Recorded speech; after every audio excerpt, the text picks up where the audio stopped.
On va commencer si vous voulez bien. Soyez les bienvenus à ce webinaire donc, sur les 1000 jours, des 1000 premiers jours de l'enfant et qui va être donc animé par Elsa. Donc Elsa, je vais la laisser se présenter, mais elle est kinésithérapeute. Elle s'est formée depuis de longues années à beaucoup de choses, mais plus particulièrement en micronutrition. Et elle est spécialisée également sur la nutrition des enfants. Elle a elle-même évidemment des enfants et elle anime une formation à Kinéformation en effet sur la nutrition des enfants. Je te laisse te présenter Elsa, peut-être avant de commencer la présentation théorique. Ouais, merci Thierry. Bonsoir à tous, merci d'être si nombreux et d'être intéressés par le sujet, de me faire confiance pour vous parler de ce sujet. En effet, j'ai deux enfants qui risquent, même si c'est formellement interdit, de surgir dans la caméra ce soir, et voilà, mais normalement non. Donc je suis kiné depuis presque 20 ans. J'ai fréquenté beaucoup kiné formation dans le cadre de plein de formations et donc on se connaît avec Thierry depuis longtemps. Il y a 7 8 ans maintenant, j'ai été faire le DU de micronutrition de Strasbourg, dans le cadre duquel il nous était demandé de fournir un mémoire en fin d'année. Et pour ce mémoire, j'avais décidé de travailler, de faire de la recherche sur la nutrition des enfants, en tout cas sous l'angle de la micronutrition. C'est un petit peu particulier parce que la micronutrition, c'est parler des micronutriments.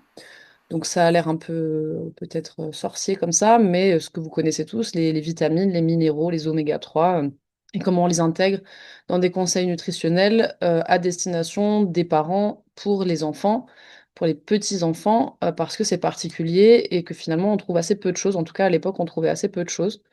Donc j'ai fait beaucoup de recherches et c'est un sujet qui m'a passionnée pour, évidemment, pour moi, pour mes enfants et parce que j'avais envie de comprendre des choses, et puis dans ma pratique de consultation et de formation maintenant. Dans l'environnement de kinéformation, je suis pas toute seule et je pense que si je me suis orientée vers ce sujet pour mon sujet de mémoire, c'est aussi parce que en tant que kiné, j'avais aussi suivi des formations dans tout ce qui est le cadre de la périnatalité et finalement ça m'a permis aussi de faire des liens entre tout ce que j'ai appris et toutes les recherches que j'ai faites par rapport à la micronutrition, mais aussi par rapport à tout ce que j'avais appris et compris de l'accompagnement des familles avec des jeunes enfants en tant que kiné.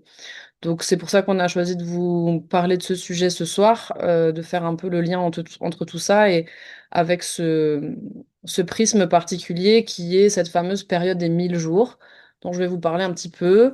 Je ne sais pas si vous en avez tous entendu parler, si c'est tous clair pour vous tous de quoi il s'agit. Donc voilà, je vais essayer de décortiquer un peu tout ça et bien sûr avec une orientation un petit peu plus nutritionnelle, micronutritionnelle, parce que c'est vraiment mon expertise et ma pratique de tous les jours. Et puis, j'espère pouvoir répondre à vos questions sur ce que je n'aurais pas pu développer pendant la petite présentation.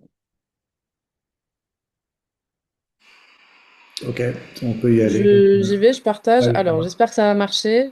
Je suis pas très compétente par contre en termes d'informatique. Pardonnez-moi d'avance. Hop, ça a l'air de marcher. c'est parfait. Ah, ok. Bon, ben voilà, j'aurais pu ouvrir ça pour faire mon introduction, mais passons. Est-ce que j'arrive à avancer? Voilà. Donc cette période des 1000 premiers jours, c'est un sujet qui a été finalement même très officiel, hein. Vous avez vu, je vous ai mis une image qui est officielle du gouvernement. Et il y a une commission de recherche qui est sortie, enfin dont le rapport est sorti en 2020, vous pouvez le retrouver sur Internet facilement, qui était présidée par Boris Cyrulnik avec pas mal de professionnels pour vraiment définir cette période et essayer de trouver des orientations qu'on pouvait donner aux professionnels de santé, aux professionnels de la petite enfance, pour donner enfin, accompagner au mieux les familles par rapport à cette période particulière.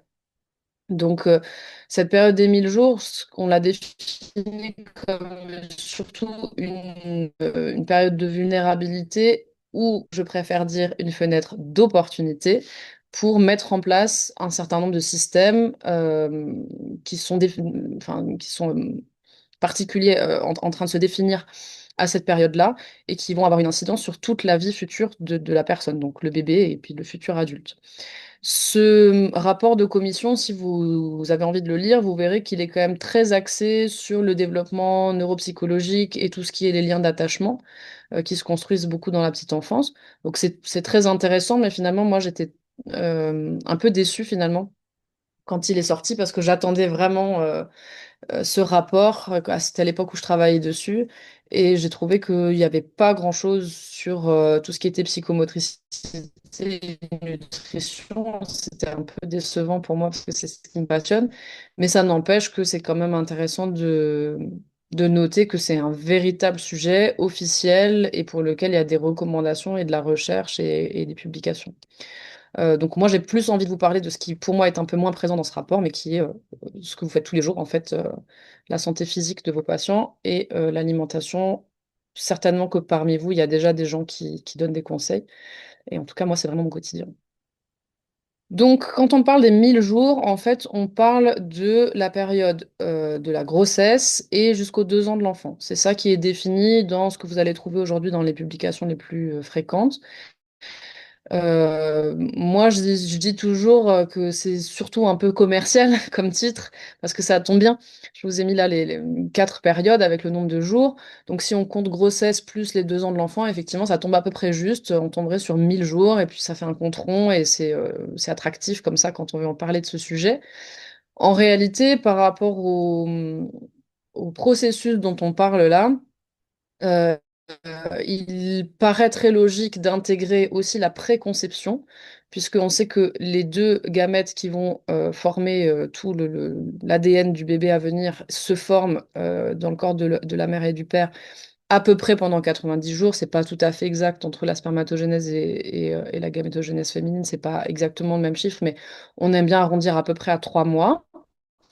Ce qui veut dire que tous les conseils qu'on pourrait donner, toutes les interventions physiologiques, d'optimisation de la santé qu'on pourrait donner, c'est encore mieux si on peut les donner 3 mois avant la conception.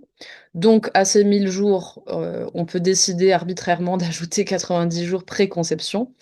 Et puis, dans les processus engagés, vous verrez qu'il y a aussi certains processus dont aujourd'hui on sait qu'il y a quand même des modulations jusqu'à plus tard, au moins jusqu'à l'âge de 5 ans. Donc en vérité, si on additionne tout, on va plutôt s'approcher des 2000 jours. Mais bon, on n'est pas vraiment en train de compter, hein.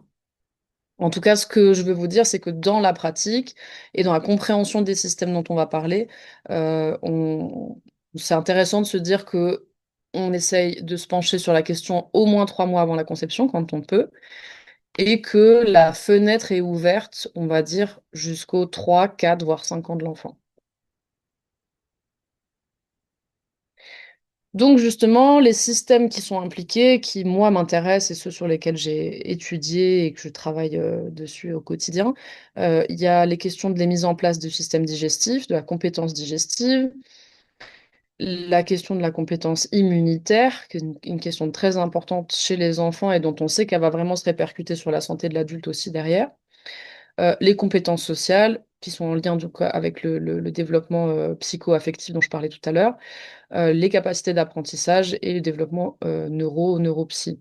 C'est moins ma spécialité, mais je pense que c'est assez évident pour nous tous ici que dans tous ces domaines-là, il y a vraiment des processus qui sont fondamentaux dans les premières années de la vie, que ce soit par rapport aux échanges avec les autres êtres humains de notre tribu, mais que ça soit aussi par rapport à des processus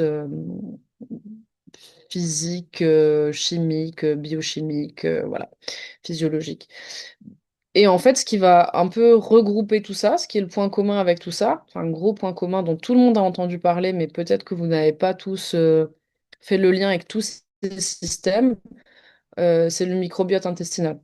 Aujourd'hui, on a des faisceaux de preuves et des études observationnelles, des études interventionnelles sur la qualité du microbiote intestinal. Moi, je préfère parler d'écosystème digestif parce que c'est pas seulement le microbiote et de tous ces systèmes. Donc, microbiote et digestion, microbiote immunité, microbiote et neuro, apprentissage, échanges sociaux Tout ça, c'est documenté. Et d'ailleurs, je vous ai mis juste une capture d'écran sans rentrer dans le détail. Ceux qui sont des rats de bibliothèque, je vous invite à aller voir, c'est fascinant.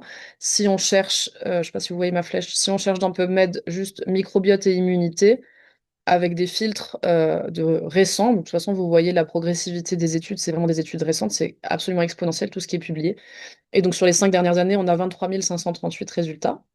Donc je ne vous cache pas que je n'ai pas lu les 23 538 études, mais en tout cas, ça veut dire que c'est un sujet d'intérêt sur lequel on a des choses à dire. Donc microbiote euh, intestinal et immunité. Et en dessous, je vous ai mis une référence. Alors, on vous les redonnera, les références des études dont on va parler, hein. On va les mettre par écrit, ne vous embêtez pas. Sur aussi tout ce qu'on appelle aujourd'hui l'axe intestin-cerveau, qui est un grand sujet d'étude aussi absolument gigantesque et en toile d'araignée, parce que on peut faire des liens entre plein de systèmes. Mais donc, une étude sur les désordres neurodéveloppementaux, les troubles neurodéveloppementaux et l'axe intestin-cerveau qu'ils appellent même ici, dans certaines études, enfin, dans certaines publications, on appelle ça l'axe microbiote intestin-cerveau. Donc il y a vraiment des liens très étroits entre la composition du microbiote intestinal. Encore une fois, tout à l'heure, je disais, je préfère parler d'écosystème digestif parce que le microbiote, c'est les espèces de bactéries qui composent la flore intestinale. Bon, avant, on disait tout simplement la flore intestinale. C'est pas le seul élément qui est important dans la santé intestinale et tous ces liens qu'on peut faire avec le reste de la santé. L'écosystème digestif, ce sont ces espèces bactériennes et autres qui peuplent le tube digestif, mais aussi la muqueuse, la qualité des muqueuses et tous les échanges biochimiques qui se passent dans les muqueuses digestives, mais aussi le système immunitaire local, parce qu'il y a 80% des cellules de l'immunité qui sont dans l'intestin, et les neurones, le système neurologique, le fameux deuxième cerveau, et tous les échanges neurologiques propres à l'intestin. Donc tout ça, c'est très important chez tout le monde, chez tous les êtres humains, même adultes. Mais ce qu'il faut comprendre, c'est que dans les premières années de la vie, enfin dans la période périnatale, c'est vraiment une installation de ces systèmes-là qui va déterminer tout ce qui va se passer après, chez l'enfant qui grandit et chez l'adulte. Donc ça veut dire que ce que on peut éventuellement mettre en place dans cette période de vulnérabilité, c'est de la prévention pour l'enfant en question pour ses premières années de vie, mais aussi pour l'adulte en devenir.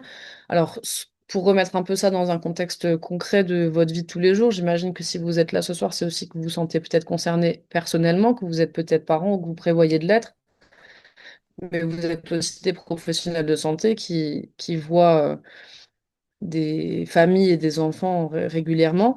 Donc, tout ce que je vous dis là, peut-être que ça vous parle déjà, mais finalement, si vous ne faites pas le lien encore vraiment avec la réalité de votre pratique en cabinet, c'est quand même des choses qu'on voit tous, tout le temps. Les troubles digestifs fonctionnels chez l'enfant. Donc, on n'est pas médecin, hein, on n'est pas là pour faire des diagnostics ou pour parler de médication. Mais les petits troubles fonctionnels digestifs des enfants, ils sont fréquents, les reflux, les coliques, tous les troubles immunitaires aussi plus ou moins fonctionnels, mais il y a des choses pour lesquelles finalement il n'y a pas forcément de prise en charge et c'est considéré comme l'évolution normale, mais des enfants allergiques, aujourd'hui c'est un enfant sur trois qui est allergique et les prédictions, enfin c'est pas un bon terme, mais les projections scientifiques sont qu'il y aura un enfant sur deux à l'aube 2030, me semble-t-il. Donc c'est vraiment une prévalence qui est très importante.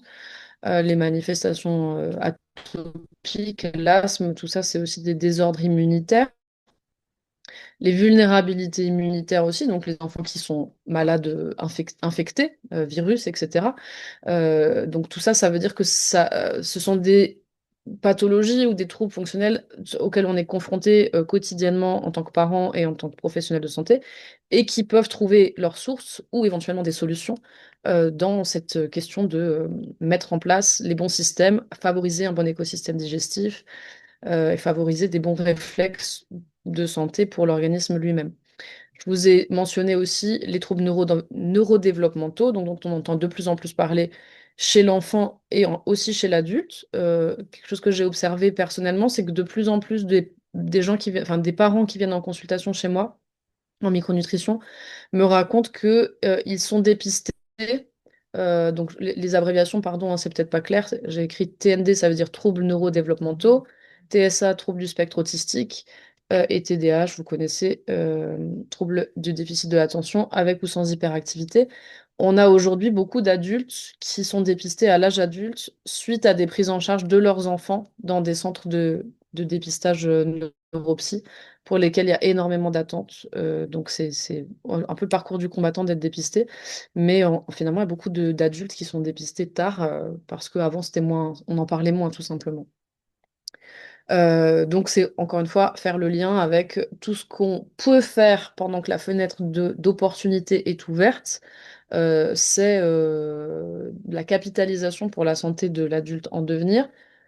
Ce que je dis, je sais qu'on peut aussi l'entendre d'une autre manière, et je suis la première à le reconnaître parce que c'est ce qui m'est arrivé quand j'ai appris tout ça. Ça peut être aussi très culpabilisant quand on n'a pas fait certaines choses quand on était soi-même enfant ou avec ses propres enfants. Le but, c'est pas de culpabiliser, et vous, en tant que professionnel, quand vous allez vous adresser à vos patients, à des parents qui vous posent des questions, il faut aussi faire un petit peu attention. Et c'est pour ça que je préfère vraiment parler de fenêtre d'opportunité, c'est-à-dire que tout ce qu'on peut faire de bien, c'est bien si on le fait, et si on coche pas toutes les cases, ce n'est pas grave. On peut toujours mettre en place des choses, c'est jamais perdu, mais quand on arrive à le faire dans cette fenêtre-là, on est vraiment beaucoup plus efficace et plus durable. Donc, je ne sais pas si tout le monde ce soir est kiné, j'imagine que oui, majorité en tout cas. Donc, quels sont vos rôles dans cette fenêtre des 1000 jours et dans tout ce qui peut se passer autour? Moi, j'estime qu'on est des professionnels de santé qui avons une place particulière dans le sens où souvent, je ne sais pas s'il y a d'autres professionnels de santé qui ont la même position que nous dans les familles, c'est-à-dire que souvent, on soigne la maman, le papa, la cousine, la grand-mère. On a un métier qui nous permet d'avoir une patientèle qui est très variée. Et l'autre particularité, c'est que on va voir les gens plusieurs fois par semaine, souvent, et sur une durée relativement longue, pendant laquelle on a le temps de discuter. Et donc, vous pouvez être en tant que kiné, même si vous n'êtes pas spécialisé en nutrition, même si vous n'êtes pas spécialisé en périnatalité, même si vous n'êtes pas spécialisé en pédiatrie, je pense que vous serez quand même souvent, vous êtes peut-être déjà la personne un peu référente à qui les patients vont poser des questions pendant leurs séances, pendant qu'ils font leurs exercices. Ils vont vous parler de leur projet de conception, ils vont vous parler de la belle-sœur qui vient d'accoucher, et est-ce que vous avez des conseils, et qu'est-ce que vous savez, vous, et tout ce qu'on entend. Et c'est vrai que quand il s'agit des enfants, c'est aussi une cible marketing, hein, les parents, parce qu'on est un peu sensible, un peu vulnérable quand on vient d'avoir un enfant, et on a envie de tout bien faire, et donc bah, on entend un peu tout et son contraire, les publicités, les trucs à la mode à la télé. Donc notre rôle, c'est vraiment un rôle avant tout informatif, même si vous n'avez pas l'impression d'être spécialisé et que vous n'avez pas la sensation de prendre en charge cette question-là, vous avez quand même un rôle informatif sur la réalité de la science, sur l'alimentation et sur la prévention santé. Je vous ai mis quelques petites infos que vous pourrez partager. Et, j'espère qu'on pourra échanger après, que vous me disiez des choses que vous rencontrez en cabinet. Et puis, il y a deux grands sujets qui, moi, je trouve qui sont fondamentaux et dont on n'entend pas assez parler, et on est vraiment légitime d'en parler. C'est la question des perturbateurs endocriniens, donc qui sont des polluants particuliers qui visent, comme leur nom l'indique, les systèmes hormonaux. Et donc, la période des 1000 jours, la période de vulnérabilité de la petite enfance, la grossesse, enfin, les périodes de vulnérabilité, en fait, hormonale, sont vraiment particulièrement à risque sur ces polluants-là, dont il faut dire deux choses importantes. Leur dangerosité n'est pas corrélée à la concentration, c'est-à-dire qu'aujourd'hui, la législation, elle se fait par rapport à des seuils. Je parle par exemple des produits qu'on trouve dans l'eau du robinet, des microplastiques, des métaux lourds qu'on trouve dans le poisson, dans les saumons, dans le thon, etc. C'est des choses dont vous avez tous entendu parler, je pense. Donc il y a des législations qui sont faites sur les quantités, des seuils. Or, la dangerosité de ces molécules-là, la particularité, c'est qu'elle n'est pas proportionnelle à la quantité. Ce sont des courbes en cloche. Donc, en fait, on n'a aucune idée de ce qu'on fait quand on met des seuils légaux. Bon, il faut bien faire quelque chose, mais c'est pas très efficace. Et la deuxième particularité, c'est qu'il y a des effets cocktails sur les perturbateurs endocriniens qui sont bah, pas mesurables non plus. Et donc, je rajoute, même si j'ai déjà dit, la troisième particularité, c'est que ça cible les récepteurs hormonaux et que dans ces périodes, dans cette période-là, on est particulièrement vulnérable. Donc, c'est vraiment des choses sur lesquelles vous pouvez communiquer en tant que professionnel de santé. C'est vraiment de la santé publique. Et puis dans cette période de 1000 jours, et même si on pousse un petit peu dans l'enfance, je trouve qu'on a aussi un rôle à jouer sur la prévention autour de diminuer l'exposition aux écrans des enfants. Moi, quand j'étais un peu plus kiné, parce que je suis plus beaucoup kiné, mais quand j'étais un peu plus kiné et en ville et que j'avais un peu plus de famille avec des enfants, j'avais souvent des gens qui venaient avec les enfants pendant la séance de kiné et qui laissaient les enfants patienter devant un petit dessin animé, devant une tablette, etc., avec le téléphone en main, à des âges euh, totalement inappropriés. Et c'est pas un jugement, c'est vraiment des recommandations médicales et scientifiques. Et je pense que c'est important aussi de pouvoir faire de la prévention de manière bienveillante, mais parce qu'on est bien placé pour le faire. Donc j'ai trouvé, il y a plein de choses, si vous allez voir sur Internet, il y a plein d'illustrations comme ça qu'on peut mettre dans les salles d'attente de cabinet. Moi, j'ai trouvé celui-là qui avait été fait, je ne sais plus par qui, par une association, voilà. Euh, Quand moi, mes enfants, je permets de dire un petit mot sur mon expérience de maman. Mes enfants, ils ont bientôt 9 et 12 ans. Et quand ils étaient petits, on disait pas d'écran du tout avant 3 ans. Et tout le monde me traitait de folle parce que je voulais respecter ça, en me disant que c'était pas possible. Bon, ça a été possible. Et aujourd'hui, quand j'ai recherché ces images, je suis retombée un peu sur des articles récents. Et depuis peu, hein, ça a évolué et ce serait plus d'écran du tout avant 6 ans. Donc, s'il y a 10 ans, la plupart de mon entourage me disait que c'était impossible de tenir 3 ans, je peux imaginer aujourd'hui la difficulté que ce serait dans la réalité de respecter cette recommandation de ne pas exposer les enfants aux écrans avant 6 ans. Mais bah, il y a quand même une réalité. Aujourd'hui, on a un peu de recul sur l'observation de ce qui se passe dans le cerveau des enfants et c'est un petit peu affolant. J'ai eu la chance d'assister à une conférence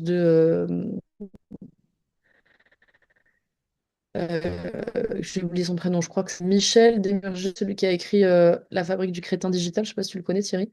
J'ai écouté une conférence absolument fascinante de ce type et c'est fascinant, mais aussi très effrayant sur les effets des écrans sur nos enfants. Donc bon, je reviens à des choses plus terre à terre. C'est aussi un rôle de tous les professionnels de santé qui voient des familles et qui ont un petit peu le temps de discuter de certaines choses, euh, d'être peut-être un peu pédagogue sur cette question.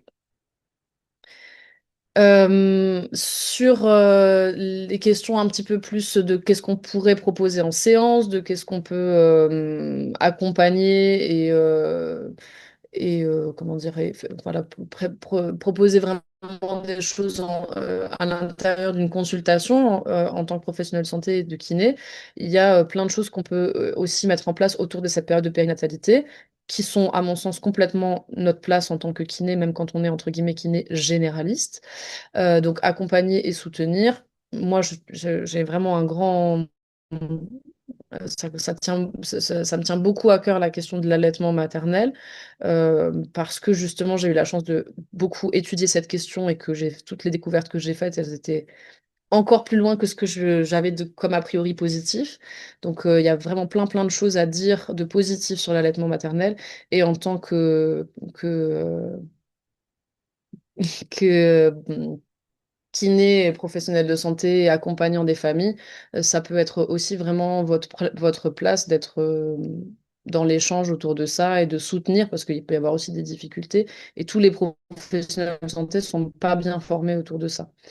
La question de la motricité et de l'accompagnement physiologique de la motricité, je crois que j'ai même pas un mot à dire, tellement ça paraît évident que c'est notre place en tant que kiné. Et peut-être aussi d'être disponible pour offrir un espace de dialogue et de partage et d'accompagnement dans toute la question du stress parental et familial, le stress des enfants, mais aussi le stress des parents. Moi, je fais aussi beaucoup de recherches récemment sur les questions de l'épuisement et du burn-out. Et bah, c'est un sujet qui commence à exister. Maintenant, on parle vraiment de burn-out parental parce qu'il y a des circonstances autour de cette période qui sont aussi particulières. J'ai cette affiche dans mon cabinet depuis très très longtemps. Ça, c'est une affiche qui a été développée par un département où vous le trouvez encore sur Internet. Il y en a peut-être d'autres autour de la prévention du matériel de motricité, enfin ouais, le matériel de puériculture en fait. Ça, c'est vraiment mon époque, hein. Moi, je suis en 1985, donc on a tous été élevés avec ça. C'est pas terrible. Aujourd'hui, on parle plus de motricité libre, c'est un peu plus connu, mais c'est pas toujours bien mis en application. Donc, même au-delà de ce qu'on pourrait proposer et ce qu'on pourrait imaginer de proposer pendant les séances pour les kinés qui sont formés en pédiatrie, c'est pas mon cas, hein. Il y a des gens qui sont beaucoup plus experts que moi, certainement présents ce soir, mais simplement aussi en termes de prévention, d'information, des petites affiches comme ça, ou faire des ateliers, et parler un petit peu de l'intérêt de la motricité libre et de la progressivité dans la mise en place de la motricité. C'est vraiment un très bon exemple de ce qui se met en place dans la petite enfance a des répercussions après positives dans toute la vie de la personne. Là, je termine avec des petits sujets avec lesquels je suis plus à l'aise dans l'expertise parce que c'est vraiment mon quotidien et c'est des choses que vous pouvez aussi transmettre même si vous n'êtes pas des experts. Donner des conseils nutritionnels et micronutritionnels dans le cadre de la périnatalité, que ce soit pour l'enfant mais aussi pour les mamans. Je sais que c'est des questions qui reviennent souvent. Quelle vitamine prendre quand on est enceinte ou quand on veut tomber enceinte, etc. On peut aussi donner des conseils d'ordre général hein, sur la densité nutritionnelle, le fait d'utiliser des aliments non toxiques. J'ai parlé un peu des perturbateurs endocriniens. Donc l'intérêt de l'alimentation bio, enfin, de donner une alimentation plutôt peu transformée, de ne pas utiliser de plastique, les microplastiques dont j'en ai parlé. Il y a des conseils qu'on peut donner sans prendre de risques, sans être un expert de la lecture des analyses biologiques, etc. Il y a des micronutriments euh, qui impactent la qualité de la conception et la grossesse de manière générale, comme le zinc, la coenzyme Q10, l'iode, les oméga 3. Je vous ai mis trois références de multivitamines de grossesse que j'aime bien, qui sont vraiment qualitatives, bien formulées, à des tarifs accessibles. Peut-être qu'on peut en reparler pendant les questions si, y a besoin. Et puis, tout un aspect où on peut aussi parler de manière un peu, encore une fois, préventive et généraliste de l'alimentation des enfants, de la diversification quand les enfants sont tout petits, mais aussi de l'alimentation à l'école. Ça peut tout à fait être la place du kiné de la ville ou du quartier ou du village, de faire des interventions à l'école ou d'échanger avec les gens qui font les menus dans la crèche de vos enfants, etc.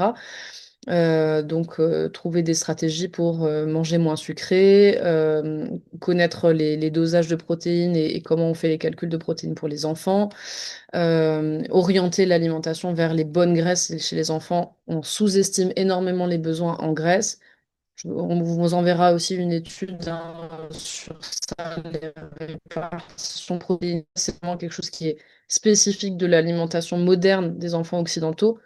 S'il faut retenir une chose, les enfants occidentaux aujourd'hui mangent trop de protéines, pas assez de gras. Et donc, en bougeant un petit peu ces curseurs-là, même si vous n'êtes pas un expert de la micronutrition, et même si on ne fait pas d'analyse de sang, on ne fait pas chez un enfant des analyses de sang toutes les 5 minutes, comme on fait en micronut chez les adultes, on peut faire des choses déjà très, très efficaces. Ah ben voilà, c'était ma dernière slide. Super, merci beaucoup Elsa. Si tu peux quitter le partage, Attends, j'arrive pas parce Ah voilà, il y ça va avait le un truc faire. devant. Voilà, c'est mieux. Merci pour cette première partie. Alors, on va passer maintenant aux questions. Donc, il y a déjà des questions qui nous ont été posées. Vous pouvez également mettre dans le chat si ça vous fait plaisir. Comme ça, moi, je les transmettrai à Elsa. Et on va aller un peu plus sur ta spécialité, c'est-à-dire la nutrition et la micronutrition. Et on va être assez concret parce que, par exemple, j'ai une première question très concrète. Ma médecin m'a dit qu'il fallait donner environ 500 ml de lait ou de produits laitiers par jour jusqu'aux 3 ans de l'enfant. Est-ce vraiment nécessaire de maintenir cette quantité jusqu'à cet âge? Alors, dans la question, je sais pas, j'imagine que c'est du lait, du lait de vache, pas du lait en poudre, du lait artificiel.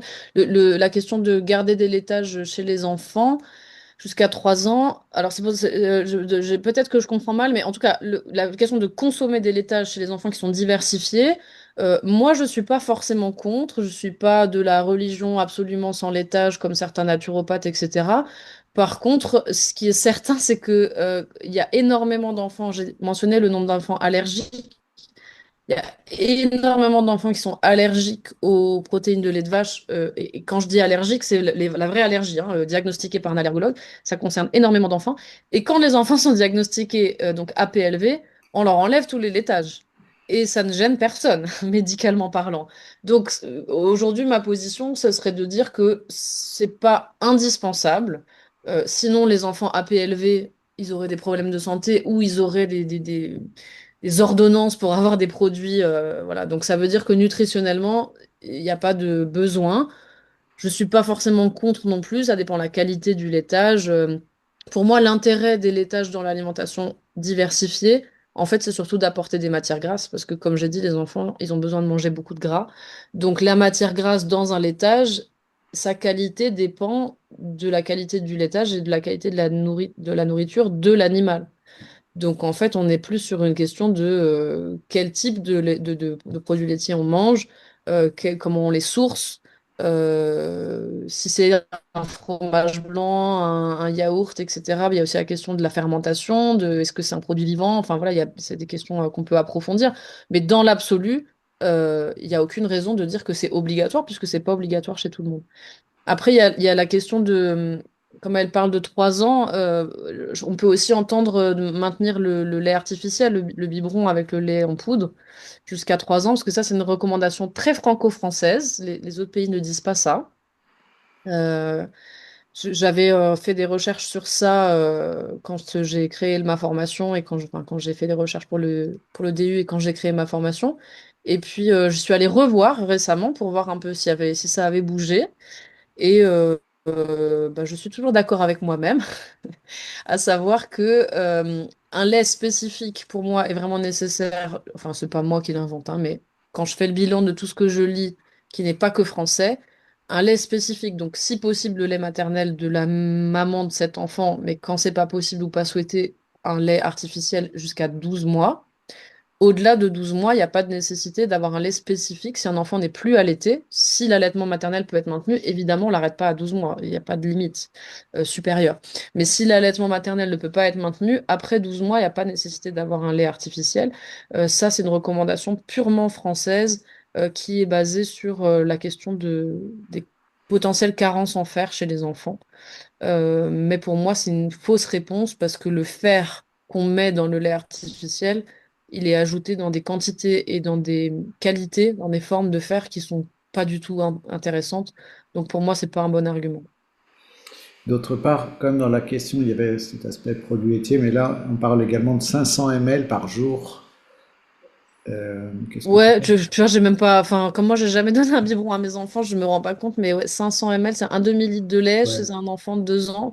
Alors, voilà, maintenant que tu dis ça, euh, une des, hum, euh, une des raisons pour lesquelles, par exemple, les recommandations canadiennes sont de ne pas continuer le lait artificiel après 1 an. Et d'ailleurs, dans ces recommandations canadiennes, ils disent aussi de ne pas maintenir l'objet, hein, biberon, au-delà de 9 mois. Entre autres parce que bah, une fois que l'enfant a des compétences motrices en fait pour boire avec autre chose qu'un biberon, et ben en fait les utiliser ces compétences motrices parce que en fait tant qu'on maintient le biberon, ce qui est montré dans les études, c'est que tant qu'il y a un biberon, on va remplir l'estomac avec du lait parce que c'est quand même ce qu'il y a de plus simple d'un point de vue mastication et tout ça. Et donc ça se fait au détriment de l'alimentation solide qui peut être nutritionnellement plus intéressante. Donc ça rejoint ce que tu dis. Enfin, je sais pas si vous parmi vous les gens qui nous écoutent, vous avez des avis, mais effectivement, 500 ml, je me dis qu'est-ce qui reste d'autre pour le reste de la journée pour manger des oméga 3 pour manger des fibres et pour apprendre à découvrir les saveurs. Effectivement, ça me paraît un peu affolant. D'accord, merci beaucoup. Deuxième question. Sur le plan du développement et de la digestion, quelles sont les différences entre un bébé allaité et un bébé non allaité? Oh, Donc, bah, il y en a plein. Il y en a plein. Bon, et la alors, un question qui va bébé avec, et un autre bébé, pardon. excuse-moi, question qui va avec, donc différence entre le bébé allaité et non sur le développement et la digestion, et du coup, comment booster l'immunité d'un bébé non allaité? Ok. Bah, Un bébé et un autre bébé, on pourra toujours faire des comparaisons et puis on pourra pas en tirer de conclusion, mais globalement, l'allaitement maternel a des qualités et donne des bénéfices au niveau de la digestion, effectivement, comme la personne qui a posé la question le souligne. Du développement, probablement des liens plus indirects, on pourrait faire le lien aussi. L'immunité aussi, parce que donc, voilà, elle mentionne un peu les choses que j'ai mentionnées au début des slides, immunité, digestion et développement neuropsy, en fait. Donc effectivement, l'allaitement maternel joue des rôles importants là-dedans par plein de biais qui sont absolument passionnants, dont on connaît probablement pas tout, mais dont, si je devais vous parler maintenant, on reste jusqu'à demain. Donc, je pense que ce ne sera pas possible. Je vais pas tous les développer là, mais il y a plein de molécules et on les a pas toutes découvertes et plein d'actions vraiment complexes, y compris au niveau de l'épigénétique dans le lait maternel d'une maman pour son enfant. C'est spécifique vraiment de la génétique de ce couple mère-enfant. Et la composition du lait maternel, c'est pas la même entre une maman et une autre, entre le début de l'allaitement et puis 2 ans plus tard. Et même à l'intérieur d'une même journée et même à l'intérieur d'une même tétée, il n'y a pas les mêmes molécules. Donc forcément, si on compare cette situation-là avec la situation d'un enfant qui n'est pas allaité, et donc qui reçoit un produit par essence qui est plus uniforme parce que voilà, il faut bien fabriquer un produit et choisir une composition. En fait, c'est incomparable. Au final, c'est incomparable. Moi, ce que je dis souvent, parce qu'encore une fois, ça peut être très culpabilisant ce que je dis, mais c'est juste la réalité de la nature. Mais euh, les industriels qui fabriquent du lait artificiel, ils essayent, dès qu'il y a des nouvelles découvertes sur le lait maternel, ils essaient de les intégrer pour faire un produit qui soit le plus proche possible d'un point de vue de la constitution, de la digestion, de l'immunité, justement, des probiotiques. Il y a eu une réglementation il y a peut-être une dizaine d'années maintenant sur intégrer le DHA, donc un type d'oméga 3 qui n'était pas obligatoire avant. Et quand on s'est rendu compte à quel point c'était important pour le cerveau des enfants, maintenant c'est obligatoire de le mettre dans toutes les préparations pour nourrissons. Donc, je pense vraiment que les industriels, ils font au mieux et que la législation, elle est la mieux possible, mais par la force des choses, on ne pourra jamais reproduire un produit qui est unique et qui varie tout le temps. Donc, les différences, il y en a probablement plein et voilà, je ne peux pas tous les lister. Mais pour répondre ensuite à la deuxième question, comment booster l'immunité d'un enfant qui n'est pas allaité? En fait, en connaissant justement ces différences, on peut utiliser certaines variables. Ce qui est connu, c'est les probiotiques. Donc, il y a des laits artificiels dans lesquels il y a des probiotiques, mais on peut aussi choisir un lait artificiel avec une composition différente sans probiotiques et rajouter des probiotiques. Maintenant, pour prendre un peu de recul et un peu de hauteur par rapport à cette question, l'immunité, le microbiote, l'écosystème digestif et l'immunité d'un enfant, c'est pas que l'allaitement, c'est aussi avoir des animaux dans la maison. Il y a des études qui ont montré ça, vivre à la campagne ou pas. Quand on a un parent allergique, génétiquement, on est un peu plus vulnérable à être allergique aussi. Donc, en fait, il y a plein de facteurs. Et quand on accompagne une famille et un enfant, on a des informations et de mettre en place enfin, bouger tous les curseurs qu'on peut, et puis ceux qu'on peut pas, on passe, parce que sinon, on va pas s'auto-flageller pendant 3 ans. D'accord, merci. Il y a encore beaucoup de questions. Vas-y, Quelle, vas-y, je vais faire quelle court. quantité, il y en a autant dans notre chat prévu avant, quelle quantité de protéines à chaque âge, jusqu'à 3 ans? Alors là, c'est une question que j'ai décortiquée en mode micronute quand j'ai fait le DU et par rapport à la recommandation. Donc, je réponds vite. La réponse, c'est que ça tombe juste les recommandations nutritionnelles qui sont 10 grammes d'aliments protéinés. Attention, je ne parle pas de protéines éléments comme on dit souvent en micronute. C'est 10 grammes d'aliments de type viande, œuf, poisson par jour et par année d'âge en cours. Donc, un enfant de 3 ans, enfin 3 ans révolus, c'est 40 grammes par jour. Et D'accord. en fait, on y est très vite. C'est-à-dire que votre enfant de 2 ans qui a envie de manger des œufs durs, des saucisses, du jambon, des knackis, voilà, c'est toujours trop. Tout le monde en mange, tous les enfants en mangent trop. Et nous, les adultes, on n'en mange pas assez. D'accord. Comment aider le microbiote à bien s'installer si la maman ne souhaite pas allaiter? Existe-t-il certains laits artificiels plus favorables?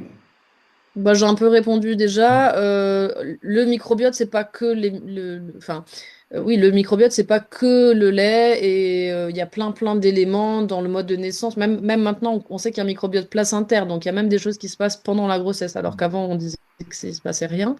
Ce qui se passe avant la conception, pendant la grossesse, pendant l'accouchement, et les autres éléments de contact avec des bactéries de l'environnement, avec les animaux, avec le pot à pot, avec les frères et sœurs, etc.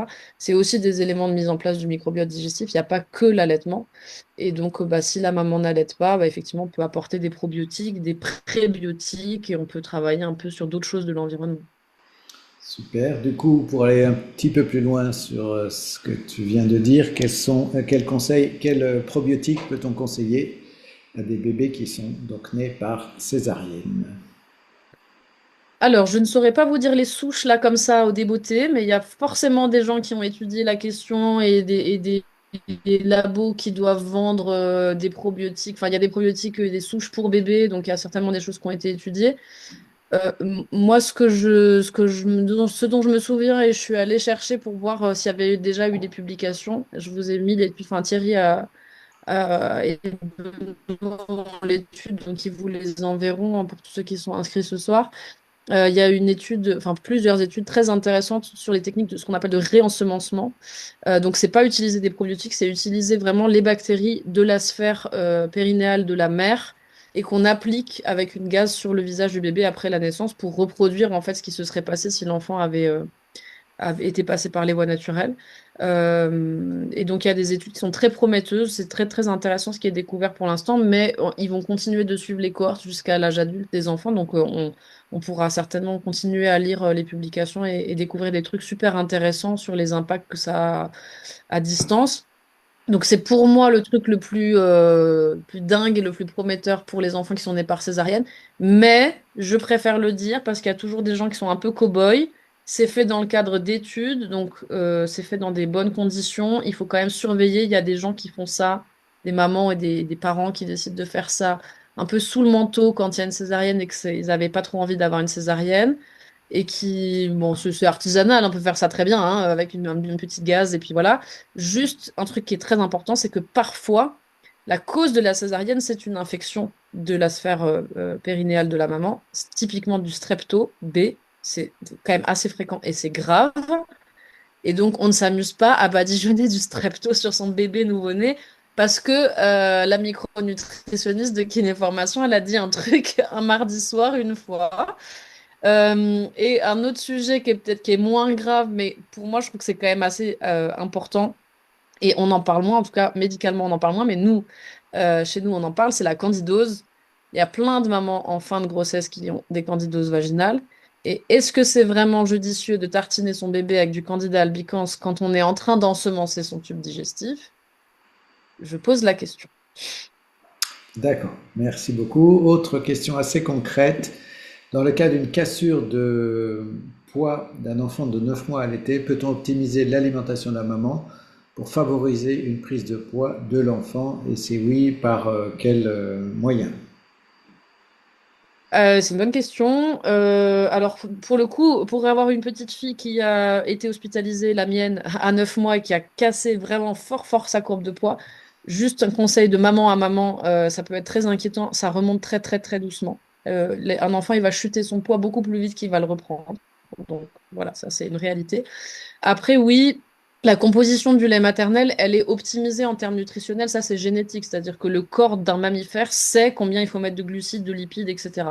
En revanche, la qualité, par exemple, si je prends les lipides, la qualité des lipides, elle va dépendre de ce qui est disponible dans le corps de la maman, puisqu'on parle d'acides gras essentiels, par exemple, comme les oméga 3. Donc, effectivement, si la maman n'en mange pas assez, on n'aura pas des oméga 3 dans le lait maternel. Donc ça, c'est plutôt sur le plan micronutritionnel et optimiser les fonctions. Mais sur le plan nutritionnel et calorique, j'aurais pas trop d'inquiétude. La nature sait faire. Le bébé, il va réclamer, je pense, et la maman, elle n'a pas forcément besoin de manger beaucoup plus calorique, puisque en fait, on fait aussi des stocks en fin de grossesse de gras, hein, on a tout remarqué, qui servent à ça. Donc, je pense pas qu'on puisse optimiser en termes caloriques et prise de poids, mais par contre, j'imagine que la cassure, elle était dans une situation d'infection peut-être. Donc après, c'est plutôt peut-être travailler tout ce qui est microbiote, oméga 3, vitamine D, aussi bien pour la maman que l'enfant, pour favoriser une bonne récupération de cet enfant, quoi. D'accord, merci. Tout à l'heure, tu as parlé en effet qu'il fallait manger plus de gras pour les bébés, mais je me suis posé la même question que Floriane. Concrètement, comment ça se traduit dans le quotidien? Quel type de gras, comment, où? Si mes enfants étaient là, d'abord, ils vous diraient, un, le gras, c'est la vie. Voilà.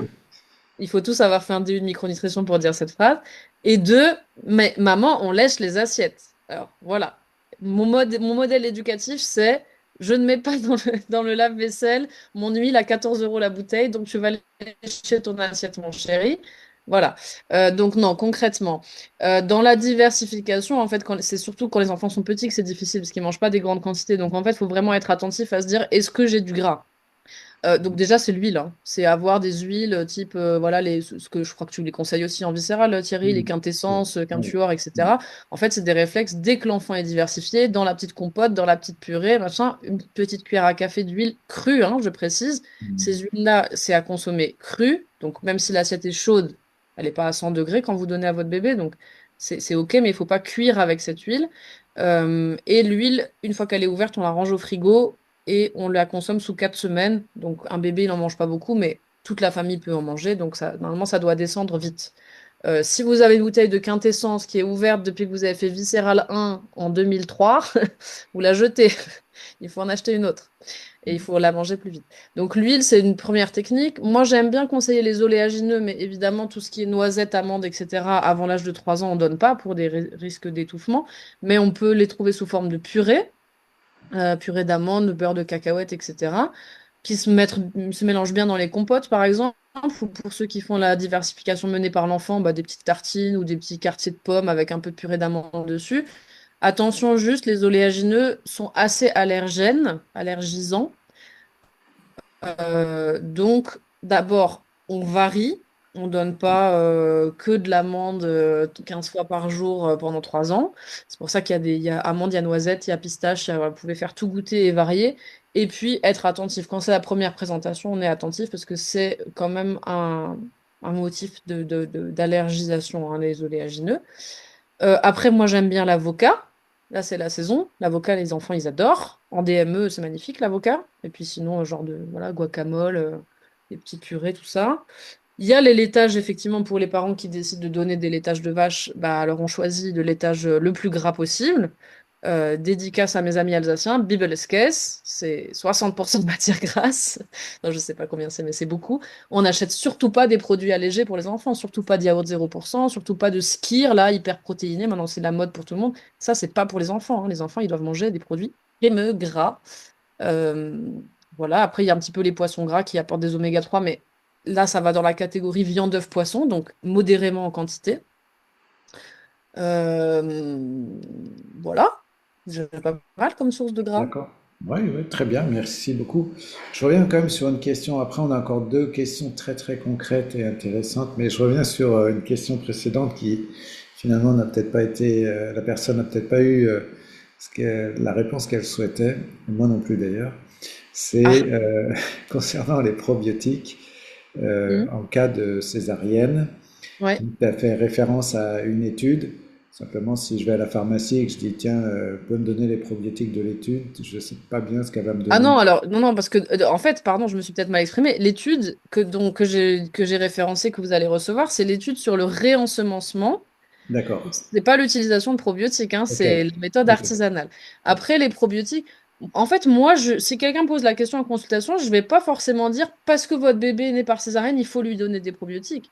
En fait, il est né par césarienne, donc il n'a pas été en contact avec la flore vaginale de la maman. Mais en fait, il a été en contact avec d'autres choses. Tout ce qu'il y avait dans la salle d'accouchement, le pot à pot, souvent c'est avec le papa quand il y a une césarienne, le temps que la maman se réveille. Donc les bactéries qui sont à la surface de la peau, des vêtements. Après, quand on va rentrer à la maison, le grand frère, le chat, machin. Et puis le sein de la maman et toutes les bactéries vivantes qui sont dans le lait maternel si la maman allait. Donc finalement, si on me dit qu'il y a eu une césarienne en urgence, parce que voilà, il y avait besoin et que après ça s'est bien passé, que l'enfant n'a pas été médiqué, qu'il était avec son papa pendant 3 heures, puis qu'il a eu le sein de sa mère, etc. Bah c'est tout en fait, le corps va s'adapter. Après, si vraiment on veut mettre des probiotiques, j'ai rien contre. À ce moment-là, on va à la pharmacie effectivement et on demande les probiotiques pour bébé D'accord. qui sont toutes les marques font, hein, donc Pilège, Nutergia, ce que vous trouvez en pharmacie, TerraScience, ils ont tous une gamme pour bébé euh, dans ces labos-là et ce qui est vendu en pharmacie, c'est hyper sécure et ils ont tous, absolument tous, financé des études sur euh, l'intérêt de telle souche par rapport, par exemple, à l'immunité, etc. Il y a eu un moment, ça j'avoue, je suis pas allée revoir, donc je ne sais pas ce qui est dit actuellement, mais il y a eu un moment où une marque qu'on trouvait en pharmacie avait financé une étude sur chez les bébés allaités. Et donc, ils avaient réussi à faire un super marketing en disant ça, c'est le probiotique des bébés allaités. Mais c'est juste que les autres, ils s'étaient pas intéressés à allaiter versus non allaiter. Et en fait, quand on regardait la compo, moi, j'étais un peu fâchée parce qu'il y avait vraiment pas assez de souches. C'était micro-probiotique. Donc, on sait que quand c'est pas assez chargé, ça sert à rien. Donc, voilà, il y a aussi du marketing là-dessous, hein. D'accord, super, merci. Alors là, une question très concrète, mais que beaucoup de parents rencontrent. Je m'en souviens, notre petite a 7 mois, et elle est allaitée exclusivement. Donc c'est un couple qui est présent. Et depuis ces 2 mois environ, elle a des croûtes de lait sur la tête. Et notre médecin hésite entre croûte de lait et psoriasis. Depuis qu'elle peut se gratter, elle s'écorche la nuit. D'où est-ce que ça peut venir et qu'est-ce que nous pouvons tester? Le médecin vient de nous prescrire du Sebodiane. Alors, je ne Donc, connais pas ce produit. Je pense que tu es plus compétent que moi, Thierry, sur la question des croûtes de lait, parce qu'en fait, les croûtes de lait, je crois qu'on n'a pas de physiopathologie précise, donc je pense qu'on peut beaucoup plus se fier à ce qui est empirique et dans les médecines traditionnelles et tout. Il y a un truc que j'ai entendu un jour dans une conférence de Micronut, ce serait, mais je n'ai pas vérifié, que ça pourrait être en lien avec la carence en iode durant la grossesse, ce que je veux bien croire parce que les carences en iode sont généralisées. Après, je sais pas, est-ce qu'il y a un lien, enfin, toi, tu dirais quoi, par exemple, par rapport à l'énergétique, intestin, alors, je ne j'imagine? parlerai pas d'énergétique sur ce sujet. Pour ma part, je considère plus que c'est une sorte de nettoyage cutané comme on Mm, ferait, voilà, c'est périphérique. Au début, c'est un mm, petit peu choquant pour les parents qui ont eu des enfants comme ça, ce qui était mon cas aussi. Mais un sur trois, donc celui du milieu, ce qui sous-entend que l'iode, ça tient pas bien la route, en tout cas mm. dans mon cas, pas tout le temps. Et qu'en fait, euh, on a un peu le sentiment que l'enfant se nettoie, c'est une espèce de nettoyage. Et puis quand il a fini ce nettoyage, mais ça peut durer jusqu'à 9 mois facile ou plus, dans les bébés que j'ai pu voir, ben ça s'arrête et puis point. Alors je ferai juste attention, bon, les personnes qui posent la question, euh, je les connais bien. Je suppose que la paroi intestinale de la maman doit être en assez bon état et que la maman doit manger sainement, ce qui pourrait être en effet, j'imagine, tu pourras confirmer peut-être, Elsa, des critères quand même importants. Mais Ouais. pour moi, rien d'inquiétant, en dehors d'un petit aspect esthétique au départ. Bon. Ah non, je suis d'accord. Alors, effectivement, et d'ailleurs, que c'est marrant, ça me fait penser à ma tante qui disait que ma cousine n'avait pas de dents à je sais plus quel âge, à 11 mois, et Oui, son pédiatre lui a dit, on n'a jamais vu une personne dont les dents ne poussent jamais. Donc, on n'a jamais vu quelqu'un oui. à 20 ans avoir des croûtes de lait. Donc, a priori, ça va finir par partir. Mais pareil, effectivement, moi, c'est ma deuxième qui a eu beaucoup de croûtes de lait, et bon, j'ai déclenché mon hypothyroïdie après ma deuxième grossesse. Donc, le truc de l'iode tient la route. Ceci dit, une fois qu'on a dit ça, on n'a rien dit parce que une fois que la grossesse est terminée, c'est un peu, enfin, s'il y a une prochaine grossesse, c'est intéressant de se pencher sur la question de l'iode de la maman, mais c'est plus le moment pour ce bébé-là. Effectivement, moi, je l'interprète aussi un peu comme, enfin, tout ce qui est peau, comme, voilà, élimination, et je pense pas que ce soit forcément un problème. Par contre, les croûtes de lait, tous les enfants se grattent pas, donc effectivement, cet enfant-là, s'il y a vraiment des démangeaisons à se gratter au sang, peut-être que c'est pas tout à fait ça et qu'il y a plutôt un aspect un peu inflammatoire. Alors, ça devient des choses un peu techniques. Si vous voulez, les parents qui posent cette question, moi, je vous invite à me contacter peut-être en privé pour que je vous donne un peu les pistes, parce que ça n'intéresse peut-être pas tout le monde que je rentre dans ce niveau de détail. Mais même chez les bébés qui sont allaités, on trouve parfois il y a quand même des couacs des fois, parce qu'il y a des polymorphismes génétiques chez certaines personnes qui peuvent faire que le lait, entre autres, alors il y a des gens qui sont des experts sûrement dans les gens qui nous écoutent, il y a le polymorphisme du FUT2 par exemple, qui fait que les mamans vont pas sécréter dans leur lait un certain prébiotique particulier qui joue un rôle très important dans l'installation de l'écosystème digestif. Et donc, bah, même si c'est toujours mieux d'allaiter pour mille autres raisons, ça va être un lait maternel c'est 20% des femmes, hein, donc c'est pas anodin, un lait maternel qui manque d'un certain prébiotique et qu'on peut compenser par un petit complément qu'on donne en poudre, qu'on met sur le sein de la maman ou dans un petit cuillère avec de l'eau. Donc, il y a par exemple des petites pistes comme ça qu'on peut quand même rechercher, même si, moi, ma patientèle, c'est ça, hein, c'est des parents qui mangent bien, qui sont pas inflammatoires, qui ont bonne perméabilité, qui mangent des oméga 3, etc. Et bien sûr que ça n'empêche pas qu'il y ait des petits couacs dans l'immunité des enfants, etc. Et c'est pour ça qu'on a aussi des solutions naturelles pour remettre un petit peu dans le droit chemin tout ce système. Parfois, il y a la prévention, puis après, des fois, il y a on peut être un peu interventionniste avec des choses naturelles aussi, l'homéopathie, des trucs comme ça, hein. D'accord. Super, merci. Pour ceci dit, quand c'est un enfant sur trois, du coup, ça marche pas. Mais là, je crois que c'est leur premier, donc c'est un peu différent.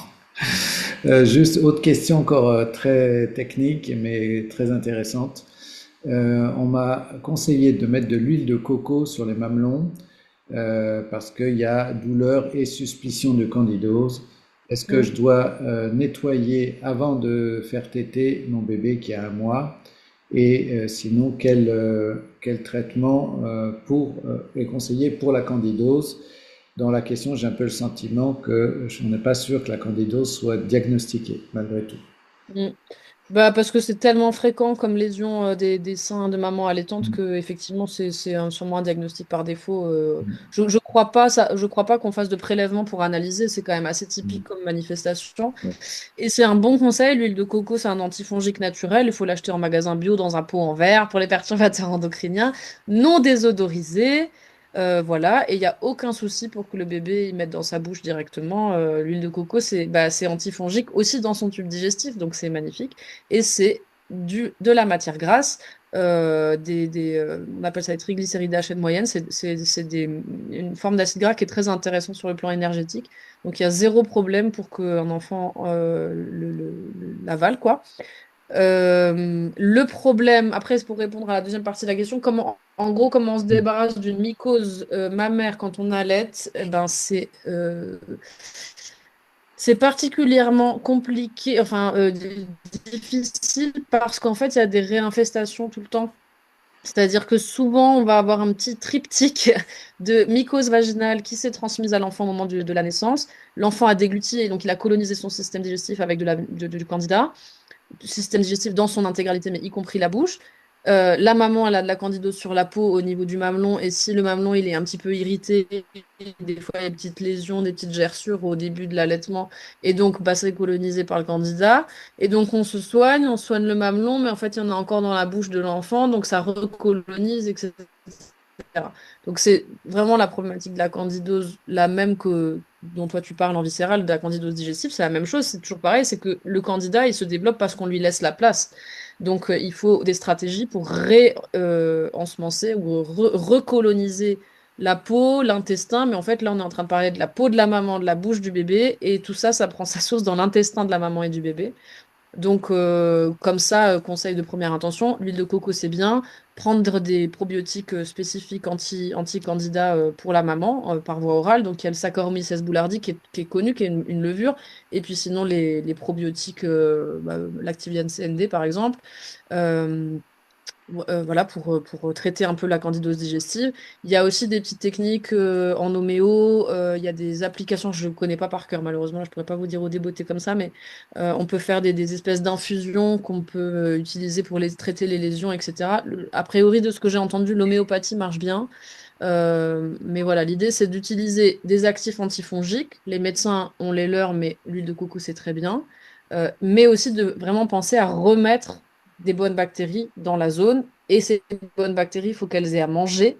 Donc, c'est aussi pour ça qu'il faut faire attention à l'alimentation. Par exemple, une alimentation antifongique, c'est limiter le sucre, le gluten et mettre beaucoup de coco, de citron, de vinaigre et de chlorophylle, donc de légumes verts, d'ail aussi, d'épices, de curcuma, tout ça, pour essayer de faire, faire dégager le candidat, lui donner un environnement le moins propice et le plus propice à ses concurrentes, en fait. Mais c'est long comme prise en charge. Juste parce que là, il y a une question là-dessus. Donc là, le bébé, il a 1 mois. Donc c'est vrai que ton raisonnement est logique en disant que c'est probablement de la naissance. Mais ces candidoses de bébé peuvent apparaître des fois à 6 mois, voire 1 an Mhm. d'allaitement. Et Ouais.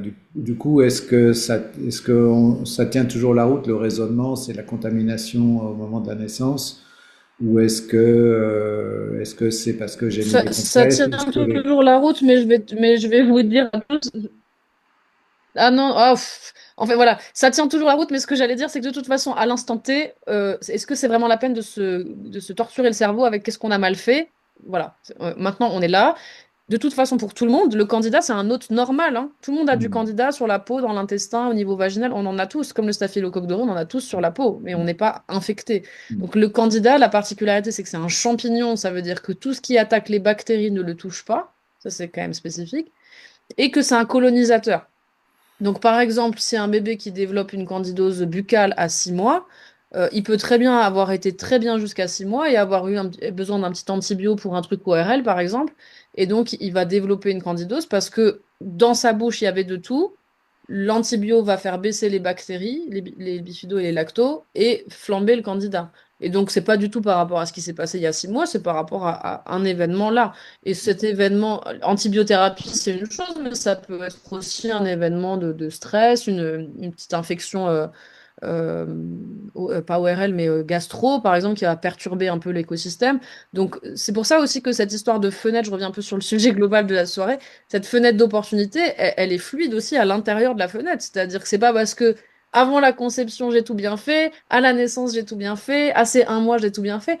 À tout moment dans la vie, on est exposé à plein de trucs, des éléments émotionnels, de stress, de l'environnement bactérien, de l'alimentation, et donc on est tout le temps en train de moduler. Et puis il y a des accidents de parcours pendant ces 5 premières années, bien sûr, tout le monde. Donc en fait, on remet, après on remet un petit peu en place et puis ça suit son cours. D'accord, merci beaucoup. D'ailleurs, en homéo, c'est borax en 5CH hein, pour Mm. la candidose. Il y a une question de Sandrine qui demande si tu conseilles des compléments alimentaires à la maman allaitante en plus d'une bonne alimentation, et si oui, lesquels? Mais bien sûr! D'abord, ma politique, c'est que de toute façon, c'est pour tout le monde. Je sais que ça plaît pas à tout le monde ce que je dis, mais voilà, ceux qui me connaissent un peu, vous savez, ce serait mentir. Même si aujourd'hui, une bonne alimentation, même une alimentation optimale, même moi dont c'est le métier, j'ai pas une alimentation optimale. Ce soir, j'ai mangé des croque-monsieur. Bon, avec de la salade.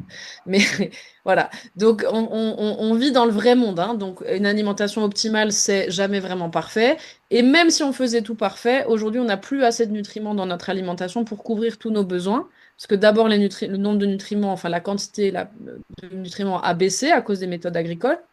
Et nos besoins, par contre, eux, ils ont augmenté. Parce qu'on a des besoins augmentés par rapport à la détox, à la gestion du stress, à la gestion hormonale. Ça, c'est pour tout le monde. Donc déjà, tout le monde aurait besoin de compléments. Ne me demandez pas quoi, parce qu'on n'a pas tous besoin des mêmes. Mais voilà, dans l'absolu. Donc, une maman allaitante, bien sûr, elle est comme tout le monde, et en plus, elle a des besoins nutritionnels, et caloriques et micronutritionnels un peu plus importants que la population générale. Donc, évidemment, moi, je conseille la même chose que pendant la grossesse. En fait, en gros, on a à peu près les mêmes besoins. Idéalement, je préfère que les dames, elles viennent me voir en consultation et qu'on puisse faire un bilan clinique d'abord, donc orienter un peu sur bah, est-ce qu'elle perd ses cheveux, est-ce qu'elle a la peau sèche, est-ce qu'elle a des troubles digestifs, etc. Fonctionnels, hein, bien sûr, de confort.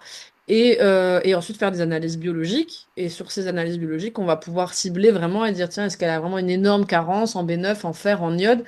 Ça, c'est l'idéal. Si on peut pas, et ce que vous verrez en consultation ne sera probablement pas aussi poussé, effectivement, bah, la plupart des labos proposent des multivitamines un peu de base, avec lesquelles on ne prend pas de risque, c'est-à-dire qu'il n'y a aucun micronutriment qui serait dangereux de mettre en excès au cas où la personne n'ait pas de carence. Ce qui veut dire aussi que s'il y a une carence profonde, il y a des chances que ça suffise pas. Mais au moins, c'est un peu quoi. C'est le standard, on va dire.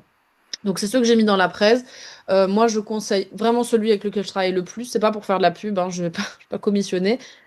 C'est des produits de chez TerraScience parce que en termes de composition et de prix, ils sont imbattables. Alors que globalement, TerraScience n'est pas le plus connu pour être le moins cher sur le marché, mais pour ça, ils sont imbattables. Ils ont deux produits. Il y en a un qui s'appelle CCGA, ça veut dire conception, grossesse, allaitement.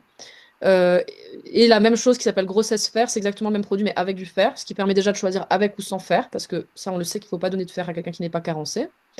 Euh, voilà, il y a un standard, il est pas mal. Il y a un autre que j'ai mis dans la presse qui est équilibre natalité. C'est à peu près la même compo, mais sans sélénium. Il y a des femmes qui n'ont pas besoin de sélénium, qui n'ont pas de carence en sélénium. Donc ça m'arrive de switcher de l'un à l'autre. Et le troisième que j'ai mis, je crois que j'ai mis Olis.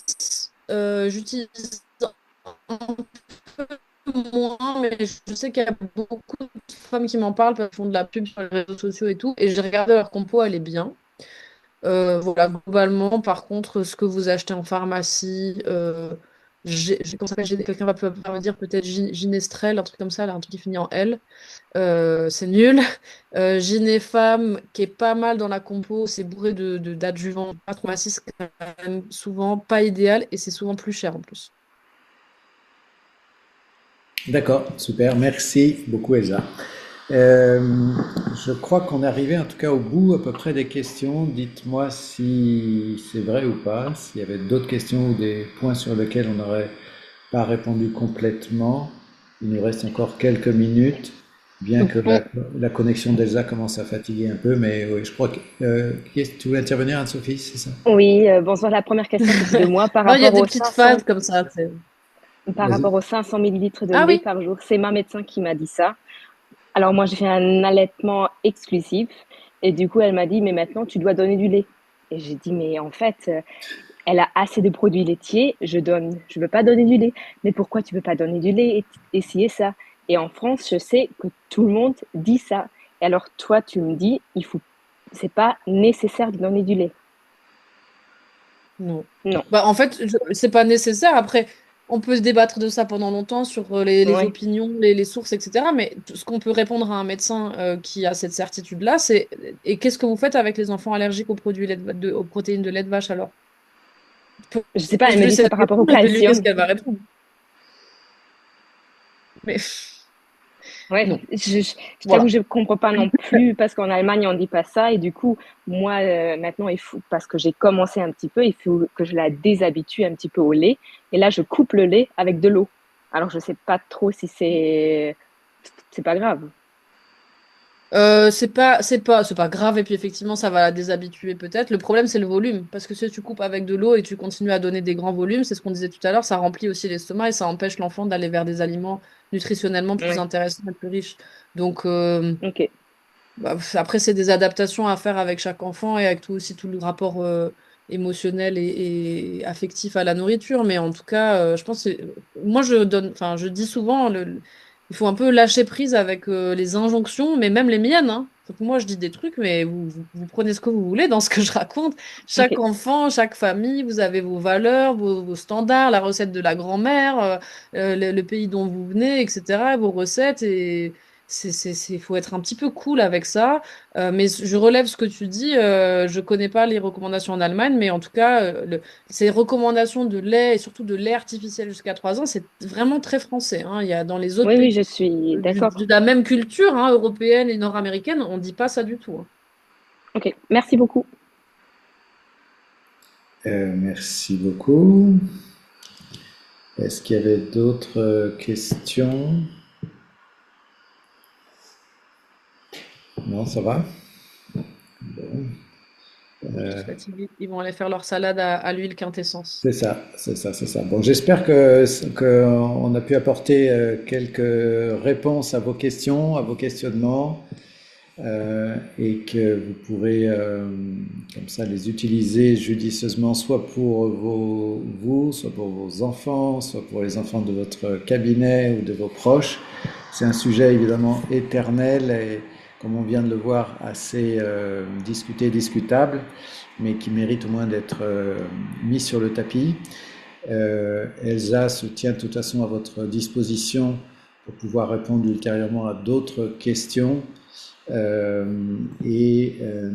va vous envoyer en effet les références scientifiques dont Elsa vous a parlé. Pour les personnes, il y en a beaucoup ici hein, qui sont dans le groupe viscéral. De toute façon, vous connaissez très bien Elsa puisque c'est une de nos meilleures contributrices sur les réponses aux questions avec une grande précision et une grande célérité par ailleurs. Donc, merci à toutes et à tous. Et s'il y avait d'autres questions, n'hésitez pas à passer par quelque intermédiaire que ce soit par Elsa ou par moi, je lui transmettrai. Merci à vous, passez une bonne soirée, à Merci à bientôt. vous tous pour votre attention et merci Thierry.